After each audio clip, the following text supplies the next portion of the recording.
Bonjour chers auditeurs de l'ODJ Média, notre chroniqueur invité, Farid Amoa, partage son avis et sa réflexion dans un article qu'il a intitulé « L'eau pas chère c'est fini », qu'on écoutera ensemble dans ce podcast. Notre journaliste introduit la conversation en ces mots. Saluons d'emblée l'initiative de l'Association des ingénieurs de l'école de Mohamedia qui, par le biais de son club de développement durable, a organisé une conférence débat, d'excellentes factures sur la gestion durable de l'eau, vers un modèle inno. Un thème qui est également décliné au 4e Congrès international, JIRED 3D gestion participative et intégrée des ressources en eau en zone aride à La Ayoun. Des conférences, qui rappelons-le se tiennent à un moment idoine, à la veille de la COP 28, la 28e conférence des parties sur le climat de l'ONU qui a décidé de parler davantage de l'eau, qui débute le 30 novembre aux Émirats Arabes Unis et qui s'articule également sur les axes du Programme national d'approvisionnement en eau potable et d'irrigation 2020 à 2027. Notre conseillère commence par expliquer au début de son article. Moment idoine, mais également espace et lieu idoine, en l'occurrence l'école Mohamedia des ingénieurs qui comme l'a rappelé son directeur a toujours été à l'avant-garde de la recherche de l'innovation et de la formation des ingénieurs en hydrogéologie, hydraulique et environnement et en interaction avec les entreprises, les organismes nationaux et internationaux grâce à une recherche appliquée de qualité et une expertise confirmée dans le domaine de l'eau.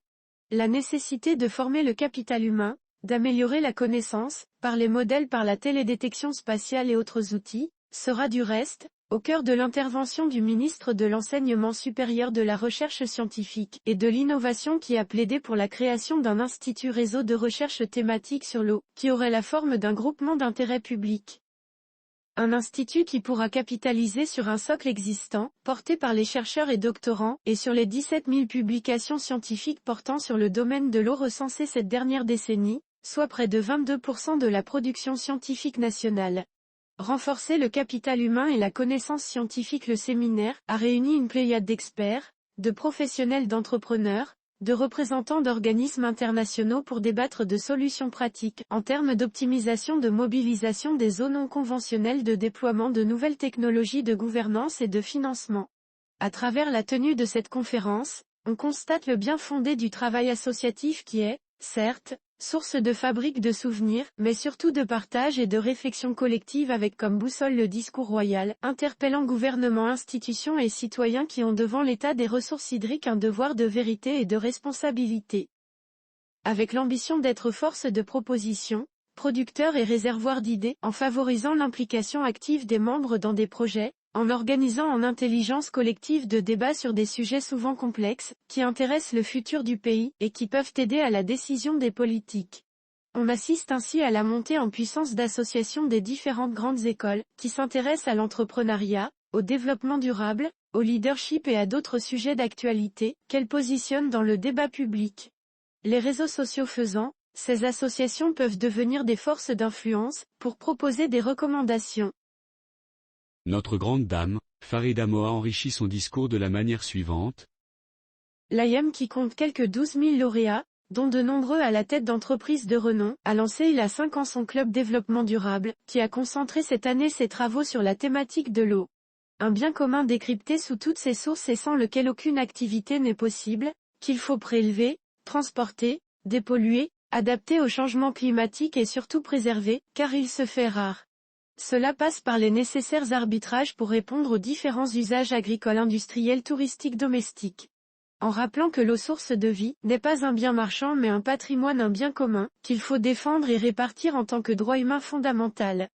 D'où l'impérieuse nécessité de réfléchir sur un modèle innovant et résilient pour la gestion durable de l'eau. Une eau inégalement répartie dans le monde est problématique, quand on sait que moins de 3% de l'eau présente sur Terre est douce et que le reste, eau de mer et des océans, est salée. 9 pays dits puissance de l'eau: Brésil, Colombie, Russie, Inde, Canada, États-Unis, Indonésie, Zaïre et Chine se partagent d'autre part plus de 60% de ressources mondiales d'eau douce alors même que l'ONU prévoit en 2030, 40% de déficit hydrique global. Au Maroc, l'état des lieux d'une situation de stress hydrique a été largement diagnostiqué avec un modèle agricole qu'il faudrait revoir, tout comme il faudrait rompre avec toutes les formes de gaspillage de cette ressource, source de vie. 4 panels ont ponctué la rencontre portant sur l'optimisation des ressources hydriques conventionnelles, La valorisation des ressources hydriques non conventionnelles, traitement des eaux usées, eaux pluviales, dessalement d'eau de mer qui appelle à une forte vigilance quant aux conséquences de pollution de la saumure sur la biodiversité marine, pollution également des membranes. Le troisième panel est consacré à la recherche, développement, innovation et éducation et le dernier aux questions de gouvernance, financement et modelé innovant.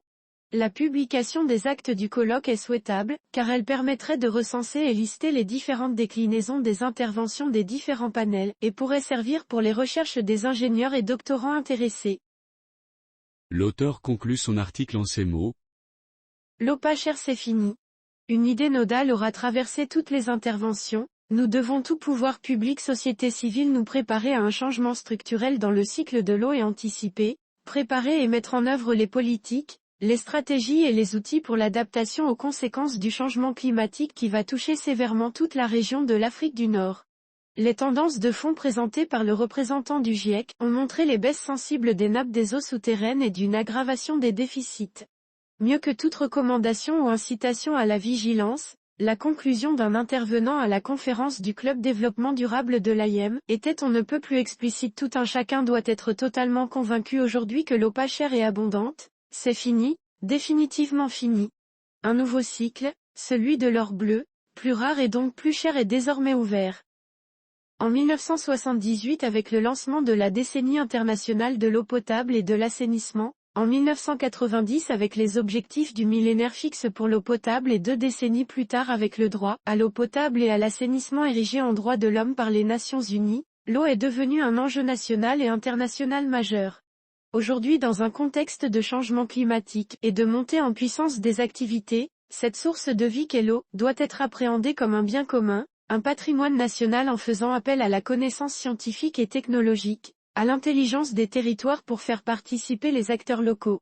C'est l'une des idées clés telles que prônées par le nouveau modèle de développement, qui a érigé la problématique de l'eau tout en haut de la hiérarchie des urgences, sur lesquelles nous devons collectivement, pouvoir public, société civile, collectivité, nous pencher. Rédigé par Farida Moha. Merci d'avoir écouté ce podcast de l'ODJ Media. N'hésitez surtout pas à nous suivre sur nos réseaux sociaux, Instagram, Facebook, TikTok, LinkedIn et Twitter. Alors, on se dit au prochain podcast de nos chroniqueurs invités, et à très bientôt.